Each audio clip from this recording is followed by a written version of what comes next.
औषध, अभय एवं ज्ञान। शास्त्रों में वर्णित है ये 4 प्रकार के दान। इनसे होता है प्राणी मात्र का कल्याण। परम पूज्य वात्सल्य मूर्ति जिन धर्म प्रभाविका आर्य का रत्न श्री 105 सृष्टि भूषण माता जी की मंगल प्रेरणा एवं आशीर्वाद से सृष्टि मंगलम सेवा समिति के तत्वावधान में संचालित किए जा रहे हैं अनेकानेक आध्यात्मिक पुण्य के कार्य। साधुओं के आहार, विहार, औषधि एवं संयम उपकरण, पिछी, कमंडल, शास्त्र आदि की व्यवस्थाएं कई वर्षों से सुचारू रूप से उपलब्ध कराई जा रही हैं। साथ ही सामाजिक सेवा के कार्य जैसे बच्चों की शिक्षा, गरीब परिवारों को आर्थिक सहयोग, रोगियों का उपचार एवं वृद्ध असहाय लोगों को आश्रय दिया जाता है। गौ संरक्षण एवं संवर्धन हेतु भी गौशालाओं के निर्माण एवं विभिन्न स्थानों पर संचालित गौशालाओं को आर्थिक मदद पहुँचाना, चारा आदि की व्यवस्था प्रदान कराना, दुर्घटनाग्रस्त गौवंश का उपचार कराना आदि कार्य भी किए जाते हैं। तो फिर देर न करें, आज ही इन महापुण्य के कार्यों से जुड़कर पुण्य लाभ कमाएं। 1 लाख से अधिक राशि प्रदान कर आप समिति में संरक्षक आदि पद प्राप्त कर सकते हैं। साथ ही अन्य छोटी राशि दान करके भी पुण्यार्जन कर सकते हैं। आप अपनी दान राशि दिए गए निम्नलिखित बैंक खाता में जमा करवा सकते हैं। बैंक विवरण: खाता नाम Srishti Mangalam Seva Samiti, bank Punjab national bank, account number 021-2001-177-277, IFSC code PONB 0021200, खाता नाम Srishti Mangalam Seva Samiti, bank of Baroda, branch Shri Mahavir ji, account number 011-901-000-32429, IFSC code BARBO SHRIMA। अधिक जानकारी एवं आपके द्वारा दी गई सहयोग राशि के रिसिप्ट प्राप्त करने हेतु संपर्क सूत्र 9376571003, 9376571001। सृष्टि मंगलम सेवा समिति से जुड़ने वाले सदस्यों का नाम एवं फोटो जिनवाड़ी चैनल पर प्रसारित किया जाएगा।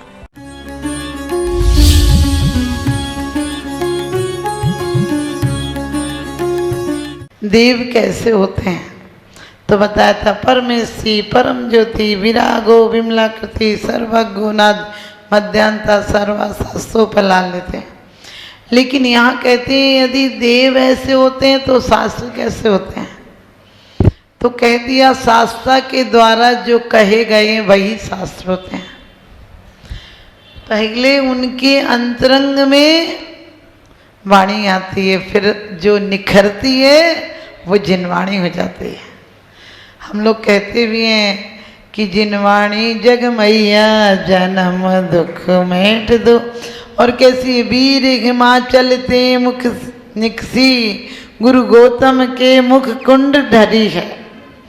और क्या कहते हैं, वीर हिमाचल ते, कौन से हिमाचल से निकली है वो वाणी?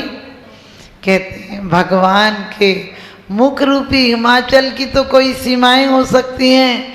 बड़ी सुंदर बात विशापाहार में कही है कि सागर गंभीर होता है, पर्वत ऊंचा होता है, धरती विशाल होती है, लेकिन परमात्मा धरती क्षमाशील भी होती है, लेकिन आप में तो तीनों गुण एक साथ हैं।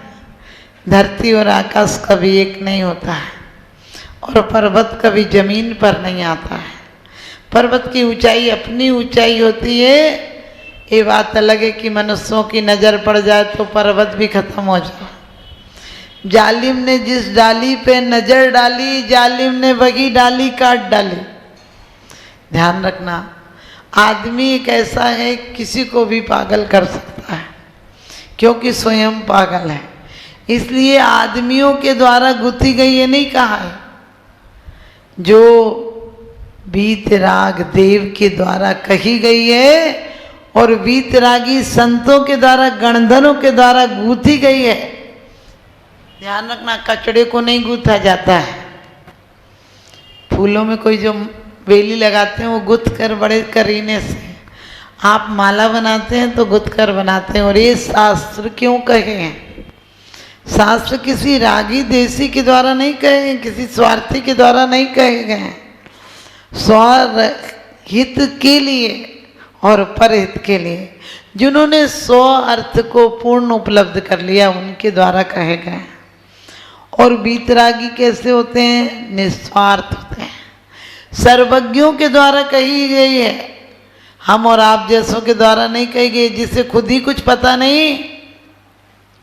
आज बात बात पर लोग कहते हैं हम कह रहे हैं ना सत्य है।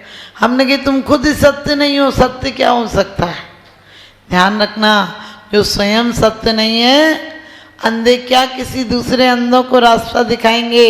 आप डुबनते पाड़े और ले डूबे जजवान। आप समझ गए। हम शास्त्र पढ़े, मालाएं फेरी, निस दिन रहा पुजारी, किंतु रहा जैसा का तैसा, मन न हुआ विकारी। 60 वर्ष की उम्र हो गई किंतु ज्ञान न जागा, और सच तो ये कह देना होगा अब तक रहा अभागा। कि वास्तव में अभागे रहे हम लोग। शास्त्र पढ़ लेते हैं, स्वयं के जीवन को नहीं पलट पाते हैं। शास्त्रों के पेज पलटते हैं, अपने आप को एक रत्ती भी नहीं पलटते हैं। शास्त्र किसी कहते हैं, क्यों होते हैं?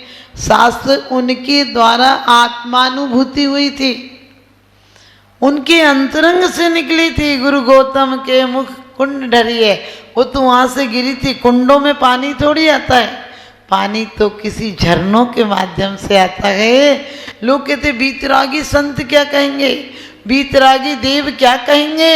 हमने कहा पर्वत सूखे दिखते हैं, लेकिन नदियों से नदियाँ नहीं निकलती हैं, नदियाँ पर्वतों से निकलती हैं। क्योंकि पर्वत के पास अपने झरने होते हैं, बाहर से वो भले नहीं दिखता है, लेकिन उसके अंदर स्रोत होते हैं। इसी प्रकार से जो शास्त्र कहे हैं, वो हमारे परमात्मा जो सर्वज्ञ हो गए हैं, वीतरागी हो गए हैं, उनके अंदर से जो वाणी निकलेगी वो सच्ची वाणी होगी। एक व्यक्ति पंडित था और राजा को मांस का शौक था, तो वो कहता था खाओ, कोई दोष नहीं, कोई दोष नहीं। एक बार बाप चला गया कहीं, बेटे ने पढ़ाई की थी, बेटे ने सीधे सीधे पढ़ा कि एक कण मांस खाने वाला भी नरक जाएगा, दंड भोगेगा और पेला जाएगा। ये राजा को गुस्सा आया। राजा कहने लगा मैं खाता हूँ, ये ऐसे साथ सुना रहा, इसके बाप ने तो आज तक नहीं सुनाया। उसके बाद उसके पिताजी ने कहा पागल है, ऐसा बोलना चाहिए, जब राजा खाता है तो उसने कहा शास्त्र में लिखा था, मैंने वो बोल दिया। बोला राजा से वो पंडित, बोले इसको अभी नहीं आता है कुछ भी, इसको नहीं आता है ठीक से कहना, क्योंकि ये लिखा है जो कण भर खाएगा वो नरक जाएगा, इसीलिए तो इसने ऐसे कैसा पढ़ दिया। बच्चा क्या जाने अर्थ, लेकिन जो मन भर खाएगा वो स्वर्ग जाएगा। आप समझ गए। ये रागियों की वाणी है, ये अपनी पुष्टि पहले कर लेती है। आप लोग भी ऐसे ही हो, जो काम रास्ता निकलना हो वो रास्ता निकाल लेते हो। किसको धोखा देते हो? वीतरागी देव को। अरे तुमको पूजे सुरपति अहिपति नरपति देव, धन्य भाग मेरो भयो करन लगो तुमसे। तुम्हें इतने लोग पूछते हैं, और पूजने का मेरा कोई उद्देश्य नहीं है। संसार के हर देवता सिर्फ मनुष्यों को सुखी बनाते हैं। एक जैन शासन का परम देवता ऐसा है जो 3 लोक के जीव प्राणी मात्र को सुखी बनाता है। स्वयं भुवा भूते तेन भूतले समझ सज्ञान विभूति चक्षुषा। कहते हैं स्वयंभू हो भूत तेन भूतले। जीव जितने प्राणी हैं, आजकल आदमी कहता है इंसान हो तो इंसान की कदर करो, लेकिन एक 3 लोक में एक व्यक्तित्व ऐसे हैं जो अरिहंत देव हैं। वो कहते 3 लोगों में 3 लोक के सभी प्राणियों का हित करो, 1-2 का मत करो। ये नहीं इंसान हो तो इंसान। ये सब देवता सिर्फ भौतिक संपत्तियां देते हैं, सब देवता सिर्फ जीवन निर्वाह की रास्ता बताते हैं, सुविधाएं देते हैं। एक ये देवता हैं जो लोक से परलोक तक और परलोक से लोकातीत बना देते हैं। सब देवता सिर्फ क्षण भंगुर देते हैं, मौत छीन ही लेती है। क्योंकि कितना भी जोड़ो, मौत एक दिन काली पोत देती है।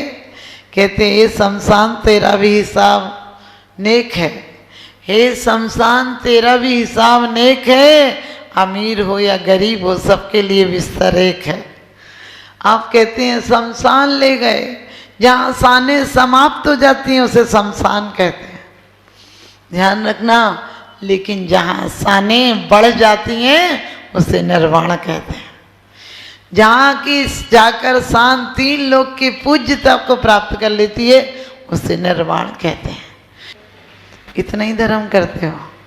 लेकिन ध्यान रखना, परमेश्वर की बताई हुई मार्ग पर परम शास्त्र, शास्त्र क्या गए, जो शास्त्र के द्वारा कहे गए शास्त्र हैं। ग्रंथ क्यों कहते हैं, हमारी अंतरंग की ग्रंथियों को खोल देते हैं, कसायों की ग्रंथि को खोल देते हैं, इसलिए ग्रंथ हैं।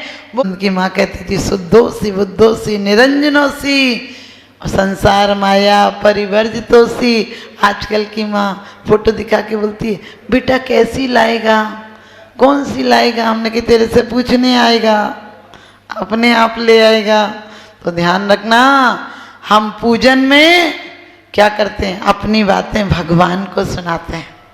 हम पूजन और स्वाध्याय में यही अंतर है, पूजन में अपनी बातें भगवान को सुनाते हैं और स्वाध्याय में शास्त्र की बातें हम सुनते हैं, यानी परमात्मा की बातें हम सुनते हैं। तो आप लोग ध्यान रखना, आप लोग चाहते हैं कि शास्त्र आपका कल्याण करें, तो शास्त्रों की बात को कानों में मत डालना, जीवन में डालना, और जिब्या से नहीं जीवन में लाना, परिवर्तन हो जाएगा।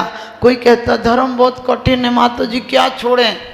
हमसे लोग पूछते माता जी आपको क्या मिला यहाँ आकर, हमने कहा ये सब खो गया। बोले खो गया तो आप सोचती नहीं हम बेकार है, हमने कहा नहीं, यही तो विशेषता है। धर्म में आकर जो आज तक झूठा पकड़ रखा था वो खो गया, और जो सच्चा था वो अपने अंदर था। क्योंकि जिसने स्वयं से मुलाकात कर ली, जीवन में उसने बड़ी बात कर ली वास्तव में। क्योंकि ज्ञानी व्यक्ति चाहे भी अज्ञानी को तो ज्ञान नहीं दिला सकता है। एक बार मूर्ख पति था, लेकिन पत्नी ने अपने मायके में जाकर, क्योंकि पहली पत्नियां बहुत समझदार होती थी, ससुराल की गलतियां, पति की गलतियां मायके नहीं बताती थी, सोचती थी अब जब जीवन में मिल गया उसी के साथ निभाना है। तो उसने अपनी मायके में बहुत तारीफ की थी कि वो बहुत अच्छे हैं, बहुत समझदार हैं, बहुत कहना मानते हैं। अब वो ससुराल आए तो पुड़ियाँ बन रही थी, उसकी सहेलियाँ भी आई हुई थी, तो वो एक एक पुड़ी, भूख लगी थी, सीधी सीधी पुड़ी लेता और खाने लगता। पत्नी सोचने लगी कि ये कैसी बेइज्जती करा रहा है, पूरी पुड़ी के टुकड़े नहीं कर रहा है, सीधी पुड़ी खा जा रहा है। तो पत्नी ने इशारा किया कम से कम 2 टुकड़ा करके तो खाओ। पति ने सोचा ये कह रही कि बड़े भूखे हो, चल फिर के आए, थक गए होगे, तो 2-2 पूड़ी खाओ। तो वो 2-2 पूड़ी रखे और सब्जी ठूस ठूस के भरे। अब सोचो 2 पूड़ी रखेगा तो कैसे खाएगा, और ठूस ठूस के खाए। अब पत्नी ने क्या करे, पत्नी ने माथा फोड़ा कि अरे समझते क्यों नहीं हो। तो उसने सोचा कि अरे पत्नी कह रही पहली बार आई हो ससुराल में, पूछ पूछ के पूड़ी खाओ, पूछ के खाओ, यानी माथे पे लगा के खाओ। तो माथे पे लगा के खाने लगा। सहेलियां बोली वास्तव में तूने जैसा बोला था वैसे ही जीजाजी, बहुत अच्छे हैं जीजाजी। आप समझ गए कितनी बड़ी बेइज्जती होती है ऐसा आदमी हो तो उसने चूल्हे में लकड़ी दी और कहने लगी जले जा चूल्हो, तू जैसे पहले जलो तो वैसे ही जले जा। समझ गए। उसने पति से कहा कि अरे निकम्मे, तू चूल्हे की तरह जैसे पहले जल रहा था वैसे ही जले जा, यानी एक एक रोटी एक एक पूड़ी खा रहा था वैसे ही खाए जा। आप लोगों की हालत भी ऐसी है, आपको कुछ सुनाओ कुछ समझ लेते हो, उसी दामाद की तरह हो जो कि कहा तो कुछ जाता है, हिसाब अपने हिसाब से लगा लेते हो। चलिए आप सबसे यही कहूँगी कि कुछ समय निकाला करो भगवान के लिए, क्योंकि कहते हैं बड़ी मुश्किल से कोई सुबह मुस्कुराती है, बड़ी मुश्किल से कोई सुबह में मुस्कुराती है। गम की रात तो हर वक्त हमारे घर में चली आती है। वक्त लग जाता है जिंदगी, वक्त नहीं लगता जिंदगी बदलने में, लेकिन जिंदगी लग जाती है विवेक को बदलने में, जिंदगी लग जाती है विवेक को बदलने में। जो कहते हैं उसे कहने दो, जो कहते हैं उन्हें कहने दो। मैं सहनशीलता लाऊंगी और नफरत करने वालों को नफरत करने दो। मैं तो प्यार की गंगा बहाऊंगी, मैं तो प्यार की गंगा बहाऊंगी। दुनिया समझ रही है, दुनिया समझ रही है कि धोखे में आ गया हूँ मैं। पहले दिल जानता था कि कितना थक गया हूँ मैं। आसान लगती है सफ़र देखने में, आसानी लगती है सफ़र देखने में, लेकिन सच पूछो तो आसक्तियों से हार गया हूँ मैं, आसक्तियों से हार गया हूँ मैं। जिंदगी में बुढ़ापा आता है, दिल पर बुढ़ापा आ जाए, जिंदगी ढलती है, ये वासनाएं ढल जाएं, शास्त्र में लग जाएं तो जिंदगी सफल हो जाती है। शास्त्र, क्योंकि आप पढ़ते हैं कि भगवान के द्वारा कही हुई, गणधर के द्वारा गुथी हुई उस वाणी को मैं मस्तक झुका के नमस्कार करता हूँ। और जा वाणी के ज्ञान थे सूझे लोकालो, सो वाणी मस्तक नमो सदा देत हूँ ढोक।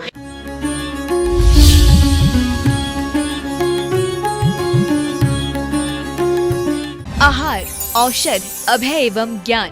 शास्त्रों में वर्णित है ये 4 प्रकार के दान। इनसे होता है प्राणी मात्र का कल्याण। परम पूज्य वात्सल्य मूर्ति जिन धर्म प्रभाविका आर्यका रत्न श्री 105 सृष्टि भूषण माता जी की मंगल प्रेरणा एवं आशीर्वाद से सृष्टि मंगलम सेवा समिति के तत्वावधान में संचालित किए जा रहे हैं अनेकानेक आध्यात्मिक पुण्य के कार्य। साधुओं के आहार, विहार, औषधि एवं संयम उपकरण, पिछी, कमंडल, शास्त्र आदि की व्यवस्थाएं कई वर्षों से सुचारू रूप से उपलब्ध कराई जा रही हैं। साथ ही सामाजिक सेवा के कार्य जैसे बच्चों की शिक्षा, गरीब परिवारों को आर्थिक सहयोग, रोगियों का उपचार एवं वृद्ध असहाय लोगों को आश्रय दिया जाता है। गौ संरक्षण एवं संवर्धन हेतु भी गौशालाओं के निर्माण एवं विभिन्न स्थानों पर संचालित गौशालाओं को आर्थिक मदद पहुँचाना, चारा आदि की व्यवस्था प्रदान कराना, दुर्घटनाग्रस्त गौवंश का उपचार कराना आदि कार्य भी किए जाते हैं। तो फिर देर न करें, आज ही इन महापुण्य के कार्यों से जुड़कर पुण्य लाभ कमाएं। 1 लाख से अधिक राशि प्रदान कर आप समिति में संरक्षक आदि पद प्राप्त कर सकते हैं। साथ ही अन्य छोटी राशि दान करके भी पुण्यार्जन कर सकते हैं। आप अपनी दान राशि दिए गए निम्नलिखित बैंक खाता में जमा करवा सकते हैं। बैंक विवरण: खाता नाम Srishti Mangalam Seva Samiti, bank Punjab national bank, account number 021-200101777277, IFSC code PONB 0021200, खाता नाम Srishti Mangalam Seva Samiti, bank of Baroda, branch Shri Mahavir ji, account number 011901000322429, IFSC code BARBO SHRIMA। अधिक जानकारी एवं आपके द्वारा दी गई सहयोग राशि के रिसिप्ट प्राप्त करने हेतु संपर्क सूत्र 9376571003, 9376571001। सृष्टि मंगलम सेवा समिति से जुड़ने वाले सदस्यों का नाम एवं फोटो जिनवाड़ी चैनल पर प्रसारित किया जाएगा।